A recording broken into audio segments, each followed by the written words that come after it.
رسول اللہ صلی اللہ علیہ وآلہ وسلم اس کتاب پر جو ان کے پروردگار کی طرف سے ان پر نازل ہوئی ایمان رکھتے ہیں، اور مومن بھی سب اللہ پر اور اس کے فرشتوں پر اور اس کی کتابوں پر اور اس کے پیغمبروں پر ایمان رکھتے ہیں، اور کہتے ہیں کہ ہم اس کے پیغمبروں سے کسی میں کچھ فرق نہیں کرتے، اور وہ اللہ سے عرض کرتے ہیں کہ ہم نے تیرا حکم سنا اور قبول کیا۔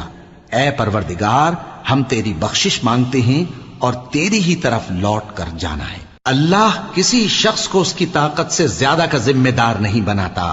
اچھے کام کرے گا تو اس کو ان کا فائدہ ملے گا، برے کرے گا تو اسے ان کا نقصان پہنچے گا۔